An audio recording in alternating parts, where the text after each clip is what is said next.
सकाळी उठल्या केसांना मेहंदी लावून घेतली का तर रात्री भिजवली होती आणि आज मला काहीच काम नव्हतं सकाळी म्हणजे टिफिन बनवायचं नव्हतं किंवा ओवीला सुद्धा आवरायचं नव्हतं, फक्त पोहे बनवायचे होते, ते बनवले मस्तपैकी नाश्त्यासाठी. केसांना कलर छान आला होता म्हणून थोडासा व्हिडिओ शूट केला आणि तुमच्यासोबत हे शेअर केलं, थोडीशी शायनिंग मारायला नको का. त्यानंतर आहे ना दुपारी जेवणासाठी हे सगळं बनवलं होतं, कारण ओवीचे पप्पा घरी जेवायला येणार होते, ते जाणार होते गावी. आता गावी का चालले ते तुम्हाला नेक्स्ट व्हिडिओमध्ये मी सांगते. संध्याकाळी मी माझ्यासाठी चहा ठेवला आणि एका साईडला अंडी उकडवत ठेवली.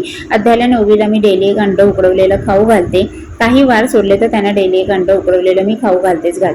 त्यानंतर माझा चहा सुद्धा मी एन्जॉय केला. मी एकटी कधी चहा घेत नाही, ओवीचे पप्पा जेव्हा ऑफिसमधून येतात तेव्हाच मी त्यांच्यासोबत चहा घेते, पण आज पर्याय नव्हता सो एकटीने चहा एन्जॉय केला. त्यानंतर तारक मंत्र लावलं. तारक मंत्र जेव्हा ऐकते ना तेव्हा खूप भारी वाटतं, म्हणजे जेव्हा आपण आपल्याला अस्वस्थ वाटतं, बेचैन वाटतं, एकटेपणा जाणवतो ना, तेव्हा हे तारक मंत्र मी आवर्जून ऐकते आणि संध्याकाळच्या वेळी तर घरात मी लावते. आणि अध्यायचं इकडे चाललं होतं, आता तुझ्या आवडीचं ऐकून झालं ना, आता माझ्या आवडीचं गाणं लाव बरं मम्मा, असं तो सांगत होता. आणि एवढं खुश झाल्यानंतर त्याच्या आवडीचं कार्टूनचं गाणं लावलं तेव्हा. आणि असं वाटतं ना मुलं किती लवकर मोठे होत आहे, बघता माझा अध्याय आता 6 वर्षाचा होईल आणि ओवी माझी आता 7 वर्षाची सुद्धा झालेली आहे. भेटूया नेक्स्ट व्हिडिओमध्ये. बाय.